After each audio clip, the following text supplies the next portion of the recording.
Hey guys, welcome back.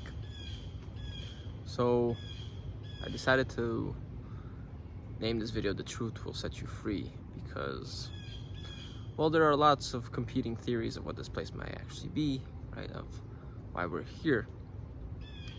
But I think at its foundation, we can agree that, and most of the cultures throughout the world can agree on this as well, that the world really is an illusion, right? So if the world is an illusion, everything around you see is essentially not real, right? Not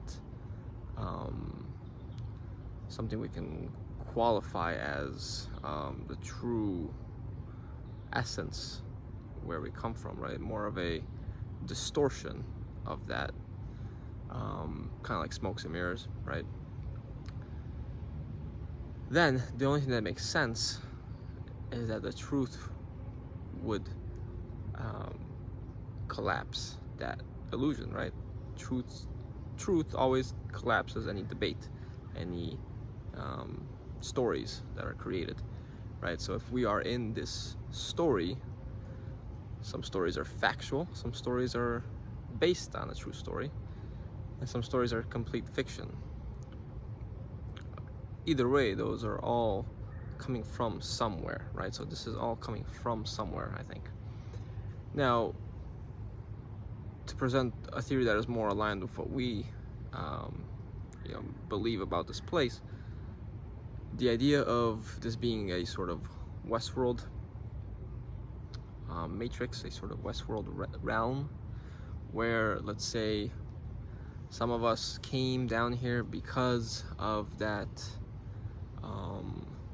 I don't even know what to say, conceit, or rather willingness to experiment and experience a desire to be like God, to be like the ineffable one, or rather to be our own sovereign selves, to have complete sovereignty. Although I still believe that exists at that level, at that realm. But kind of the idea of Lucifer coming down here with the fallen angels, is it that being that created this Westworld scenario, and did we agree, right, to be here to experience these desires, to maybe fully be our whatever corrupted selves, or to experience corruption even, right? So I'm not saying that we're necessarily bad or that we did something wrong, but it still goes with the same principle that the people that are here are constantly deluded and attached to this material world because they have something pulling them towards it, right? There's something inside of them, that desire, that is keeping them attached to this corruption, right? And because we can agree this place is largely corrupted, okay? There are beautiful things here, but it's death. It's death creating life so it can kill it, right? That's essentially a quote from Nietzsche, I believe. It's based off a quote from Nietzsche, which was then in True Detective, that death creates life just so it can kill it, just so it can have something to kill and feed itself, right? So the process is, again, recycling, right? It's like us growing fruit, whatever food, vegetables, and then taking the seeds from that food and planting them again so that we can grow them again, just so we can eat it and then plant them again, right? So the same cyclical nature. Now within that concept, people come down here, like in Westworld. If you've never seen Westworld, check it out. I believe they canceled the 4th season, or after the 4th season. So they come down and they basically can pick a side, good or bad. They can be good or evil, right? The tree of knowledge of good and evil. And they act out those storylines. They can be completely mischievous, right? Commit all sorts of atrocities, or they can participate in the storylines and help the NPCs to achieve their missions, right? Go on side quests and things like that. It's essentially a huge story, but at its base, it is corrupt. It is allowing these NPCs to be taken advantage of. So the question would be, then, are we the NPCs? And are other beings coming here to experience that, like some sort of entertainment, some sort of show? Or are we those other beings coming here to experience or to experiment on these NPCs and treat them accordingly based on our mood, right? Because as we've seen, our mood impacts the AI, impacts the simulation. Our inclinations, our state of being, has an effect on the AI, the actual AI that we've supposedly created here, right? And the mirror realm in which we exist in, the realm of smokes and mirrors of illusion, the universe. Okay, now there's a specific sect, I don't know which one, of Gnosticism. There's a specific sect which believes in a being called Astaphanos. Now this being is related to the planet Venus, which again should ring some bells, Lucifer, Jesus, whoever, Sophia, but this sect believes it's Astaphanos. Ashtaroth, Ashtar Command, these are all connected to Venus. So they love Venus for some reason, right? And Venus has the inverse pentagram in the sky that it creates with its movement.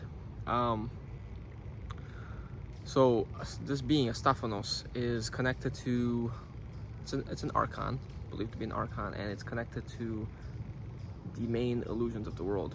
Its main role is to keep human beings entranced by the world, right? Keep them in material pursuits, people pursuits, right? Love, wealth, career, things like that. Just completely engulfed in the enamorment of material desires, right? So again, this is not, or it's completely in line, in my opinion, with the idea of what we've been talking about on this channel, that detachment from this realm really does seem to be the only way home, if that's what you're really searching for. If it's not, that's okay. I'm here to help myself and help others become more aware of that this place, again, is designed to keep you constantly paying attention to what's happening outside of you and constantly chasing it, like, right, the carrot dangling in front of us, right? We're chasing something. We're in a rat race or on the hamster wheel, and you're gonna get it sometimes you're never gonna get it, sometimes you get it, usually you get it and you want more, right? That's the way that this world works. Desire and the fulfillment of that desire is never really fulfilling spiritually, right? That's why it's so exterior based and oriented, and the only way is to face the truth, right? Go within and realize, what do I really want? Because everything we're chasing really is an emotion. It's the emotion that we get by that material realization, right? It's getting the person, I believe I will feel loved, I'll be able to love. Getting the money, I'll be able to feel secure, appreciated, whatever, right? Things like that. Chasing some kind of emotion. Meanwhile, there are all these other beings also chasing emotions from us, and then orchestrating situations and whether order or chaos around us to create the specific emotion that we would then emit, right? So this being, Astaphanos, interesting name, is constantly working to, provide opportunities of distraction, right? If your goal is to leave, if your goal is to connect with your spiritual self, there's always some sort of detour, always some sort of distraction. Like, hey, oh, you like that spiritual thing you're doing? Okay, how about this person comes into your life, which, just your type, but has nothing to do with spirituality. So essentially it's kind of like a test, it's kind of like a lesson that they call it, right? Or if we're looking at it from this perspective, it's a distraction. It's meant to keep you here and meant to disorient you from your goal. Okay, so with that notion, we're constantly having to become more and more aware of ourselves, of these archontic energies that are always bestowed upon us and trying to influence us, right? And again, that's why I do things like numerology. And a little update, I potentially want to start a Patreon in which I let you guys connect a little bit deeper with me, a little bit on more of a personal level, which I share maybe more in-depth things. There'll be 3 tiers, more practical techniques of how to connect to our spiritual self, how to become more aware, things like that, right? More numerological things. Some of you guys may follow me on Twitter or X. I just posted something about the archontic influence of the numbers, the passions that we need to let go of, things like that. But on Twitter, you can only post up to whatever 240 characters or 360, and you know, I don't have the ability to go more in depth. So I would like to start posting them on there, right? And there'll be 3 tiers. The second tier, you could get more access to me. I'd be more involved with you guys, more one-on-one stuff. And third tier would be very personal in terms of what you get access to, all my knowledge and things like that. But that's not something that I would gatekeep, right? It's not extra stuff that I'm not sharing on here necessarily. It's just more personal things, more things that can apply towards you specifically. So if that's something you'd be interested in, let me know in the comments, right? Again, all my main stuff is gonna be on this channel. I don't gatekeep knowledge. I'm not gonna charge you guys whatever hundreds of dollars so you can find out pointless things, essentially. That's not what I like to do. But it is I would make it a fair exchange for my time to provide you guys some good service and allow all of us to connect deeper, you know, in a tighter knit community on Patreon. So if that's something you're interested, let me know in the comments. Just something I'm thinking about. But again, that these archonic influences will play out that life script, right? So we'll push that life script further and further, only for us to be more and more distracted from our spiritual self and keep riding that carousel, riding that carnival ride in circles, only for us to realize at the end of our lives that, hey, yeah, I did what I wanted to do, but what did I really do, right? I didn't really find out any truth. I don't really understand still anything about this place, right? And again, that truth is found in ourselves and in other people that, you know, are reflecting that to us, that are on that same path, the same spiritual path, rather than the typical matrix path. The typical matrix path will bring more distractions, more to people to orient you and convince you that you're on the right path, when it's just the matrix script that has been proposed for you, right, or orchestrated for you ahead of this lifetime, potentially. And that was interesting because I was talking to someone and they mentioned that they had created versions of their real friends in a Sims game. I'm gonna have to get more details from them. And things started happening to them in the Sims game, to their friends, right? And then they would be reflected in real life. Oh God, there's so much pollen. So this, if you watch Westworld, this actually happened in the later seasons with Dolores, where she was a script writer. She started to write stories, and then those stories started to play out in real life. There's another movie about this with Will Ferrell, where an author is writing a book, and it turns out to be about him, and then things start happening to him, and he starts hearing her voice in the background as she's writing the book, and he finds her in real life, and they find Dolores in real life, and they're like, please stop, you're ruining my life, you're doing these things to me. My life is just like the book you're writing. So it's very interesting, again, how everything is connected and how these things are playing out.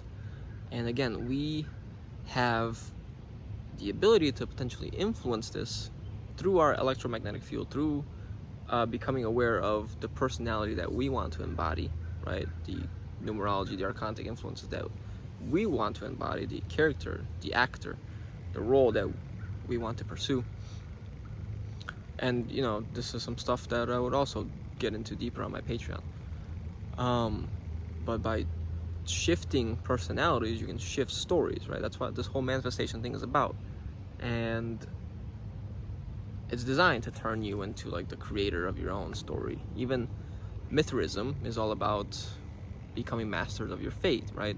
They believe that Mithras was the one that went to the sky, turned the wheel, and then became the master of its own fate.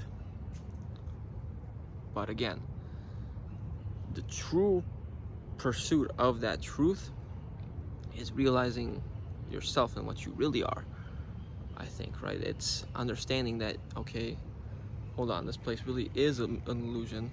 I really can manipulate it based on the quantum field, electromagnetic frequencies, things like that. Light is just smoke and mirrors. It's light is creating everything. We're all light. Essentially, our bodies are light.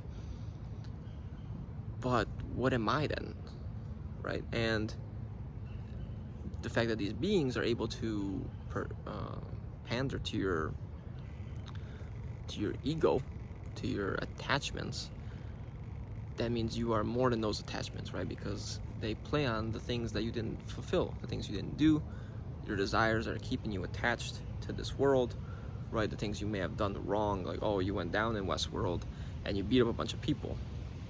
Like, no, you can't do that. You got to go back and fix it.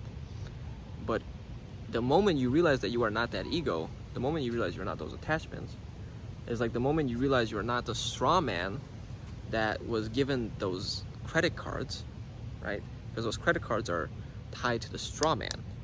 And what is credit? It's karma. So if you say, wait, I'm not that entity, I'm not that ego that you guys try to make me think I am, then their whole system crumbles, and you're essentially telling them, yes, I realize it's an illusion. I didn't do those things. It was the ego. I was down there as an ego. My true spirit was here the whole time, right? That was just a character in a video game. Like, okay, even if I was whatever, Hitler, and did that to millions of people, still, like, I was under the influence of trauma. Can you really blame me for that? You know, it nullifies their whole credit and debit system, their whole karma and retribution system, and you essentially take your sovereignty back. Because the whole system, if you look, just analyze the systems here, they're all fake. They're all based on that entity, your birth certificate, right? And Amberly was talking about ripping up her birth certificate, right? We talked about this.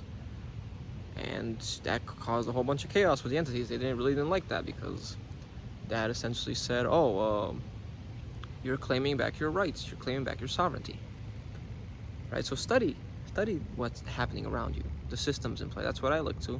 That's why I look to understand the physical realm, how it works. It helps me understand the astral realm, right? Even with the Freemasonic and Mithric thought system and their initiatory system, I believe that's working in the larger matrix system, right? So if you find yourself being initiated, that should ring some alarm bells. Like, oh, hold on, what am I being initiated to? What's going on? I must not really be on the right path if all these things are happening, right? That means I'm going the way they want me to go, right? So again, brings it back to yourself, brings it back to your essence. Okay. Well, hope that made sense. Leave a like if you enjoyed the video. Again, let me know in the comments what you thought about the video, what you think about this potential Patreon community. There'll be 3 tiers: $5, $20, and $50, and I would specify exactly what I'm offering. You know, just to be a really cool community. And if you guys want to support me and continue my research, right? We all have to work. I understand. I'm definitely with you guys on that. We're not multimillionaires yet, but I'd be supporting you guys through my services and you through whatever you can offer. So let me know what you think about that in the comments. Subscribe. I'll see you guys next time. Take care.